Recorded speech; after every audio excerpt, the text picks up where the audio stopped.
Elon Musk. Elon Musk. Elon Musk.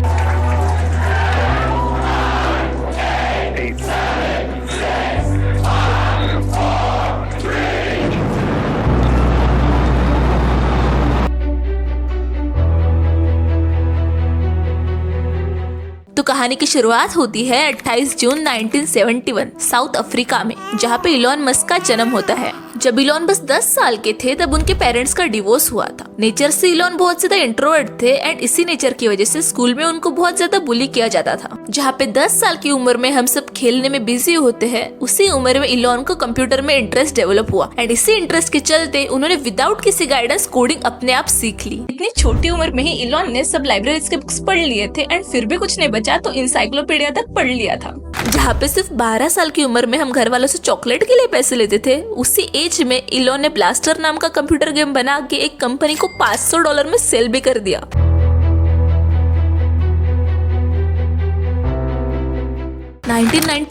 इसी साल Elon Musk ने अपनी फर्स्ट कंपनी Zip2 स्टार्ट की अपने भाई किम्बल मस्क के साथ। बट यहाँ पे प्रॉब्लम ये थी कि इलॉन पे ऑलरेडी स्टूडेंट लोन था, जिसकी वजह से वो घर एंड Zip2 का ऑफिस दोनों एक साथ अफोर्ड नहीं कर सकते थे। दैट्स वाई पैसे बचाने के लिए वो घर खरीदने की जगह दिन भर ऑफिस में ही काम करते थे एंड रात को ऑफिस के सोफे पे ही सो जाते थे एंड नहाने के लिए पास के जिम का यूज करते थे। एंड इलॉन मस्क के इतने स्ट्रगल्स के बाद भी Zip2 बहुत मुश्किलों का सामना कर रहा था एंड फाइनली फेब 1999 में एक टेक कंपनी कॉम्पैक्ट ने Zip2 को $31 करोड़ में खरीद लिया एंड सिर्फ 28 साल की उम्र में इलॉन सिलिकॉन वैली के करोड़पति लोगों में शामिल हुए। एंड लिटरली इस डील की वजह से इलॉन रातों रात एक छोटे सोफे पे सोने वाले इंसान से एक मल्टी मिलियनियर बन चुके थे एंड अब इलॉन के पास वो सब कुछ था जो उनको हमेशा से चाहिए था।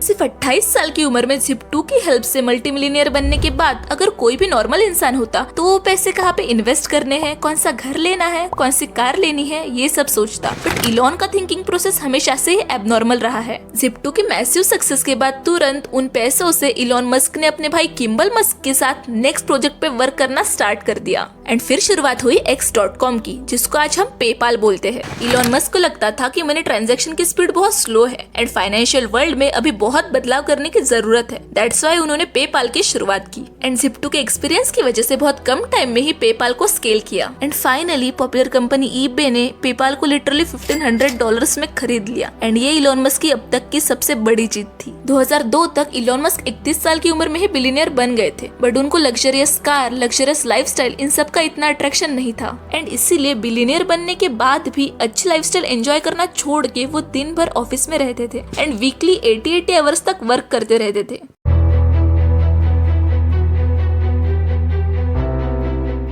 ईयर 2002 इलॉन मस्क को लगता है कि अभी भी स्पेस सेक्टर में बहुत कम इनोवेशंस हुए हैं एंड स्पेस ऐसा एक सेक्टर है जहाँ पे और ज्यादा वर्क करने की जरूरत है एंड फिर इलॉन स्टार्ट करते हैं SpaceX एक ऐसी कंपनी है जो अफोर्डेबल एंड रियूजेबल रॉकेट्स बनाती है। यूजुअल अगर कोई भी हार्ड काम करना हो तो हम बोलते हैं कि यार ये तो रॉकेट साइंस है। इन शॉर्ट रॉकेट साइंस सबसे टफ माना जाता है एंड यहाँ पे एक्चुअली इलॉन रॉकेट साइंस पे वर्क कर रहे हैं एंड सबसे इम्पोर्टेंट बात, इलॉन मस्क के पास रॉकेट साइंस यानी एरोस्पेस से रिलेटेड कोई भी डिग्री नहीं है, वो सब खुद से किताबें पढ़ के सीखे हैं। अपने अच्छे खासे लग्जरियस लाइफ को एंजॉय करना छोड़ के without any experience rocket science जैसे टफेस्ट फील्ड में एंटर करना, दिन के 18 दिन काम करना, ऑफिस में है सोना, ये सब एडवेंचर्स तो सिर्फ इलॉन मस्क ही कर सकते हैं। 2002 to 2006 इलॉन अपने फर्स्ट रॉकेट पे बहुत हार्ड वर्क करते हैं। उनका एम होता है कि ऐसे अफोर्डेबल रॉकेट्स बनाना जो कि नासा एक गवर्नमेंट ऑर्गेनाइजेशन होने के बाद भी नहीं बना पाया। जब इलॉन एक्चुअल में अफोर्डेबल रॉकेट्स बनाने पे वर्क करते हैं तब उन्हें एक चीज रियलाइज होती है कि रॉकेट्स के जो अलग अलग स्पेयर पार्ट्स है उन्हें सप्लायर्स 25 to 30% हाई रेट में सेल कर रहे हैं। तभी इलॉन डिसाइड करते हैं कि अफोर्डेबल रॉकेट्स बनाने के लिए ये सब अलग अलग स्पेयर पार्ट्स का इन हाउस प्रोडक्शन करेंगे। एंड जस्ट इमेजिन एक ऐसा इंसान जिसने रॉकेट साइंस में कोई डिग्री नहीं ली है, वो लिटरली बड़ी बड़ी बुक्स दिन रात पढ़ के रॉकेट्स के इतने कॉम्प्लेक्स स्पेयर पार्ट्स कैसे बनते हैं वो स्टडी कर रहा है। एंड 4 साल की कड़ी मेहनत के बाद फाइनली वो दिन भी आता है जब इलॉन का फर्स्ट रॉकेट अपने लॉन्च के लिए रेडी होता है। ईयर 2006 फर्स्ट लॉन्च के 37 सेकंड बाद ही रॉकेट डायरेक्ट जमीन पे गिर गया एंड इलॉन की आंखों के सामने उनकी 4 साल की दिन रात की मेहनत एंड इतना ज्यादा पैसा सब बर्बाद हो गया। एंड फर्स्ट रॉकेट फेल होते ही विदाउट टाइम वेस्ट किए इलॉन सेकंड रॉकेट पे वर्क करना स्टार्ट करते हैं। ऐसा हम सबको पता है कि रॉकेट एक इतनी कॉम्प्लेक्स मशीन है कि इसमें छोटी से छोटी मिस्टेक की वजह से भी पूरा रॉकेट ब्लास्ट हो सकता है एंड एक सेकंड में ही इतने एफर्ट्स एंड पैसे सब वेस्ट हो सकते हैं। एंड फिर से 1 साल सेकंड रॉकेट पे वर्क करके Elon finally second rocket launch करते हैं एंड फिर उनकी आंखों के सामने सेकंड रॉकेट भी लिटरली क्रैश हो जाता है। इतना सब होने के बाद अगर कोई और इंसान होता तो सच में हार मान जाता, बट हिम्मत जुटाकर विदाउट टाइम वेस्ट किए इलॉन अपने थर्ड रॉकेट पे वर्क करना स्टार्ट करते हैं एंड फिर से पूरा 1 साल दिन रात रॉकेट पे वर्क करके उसे लॉन्च करते हैं। बट दिन रात कड़ी मेहनत करने के बाद भी तकदीर इलॉन का इस बार भी साथ नहीं देती एंड ठीक उनकी आंखों के सामने तीसरा रॉकेट भी टुकड़े टुकड़े में बट जाता है।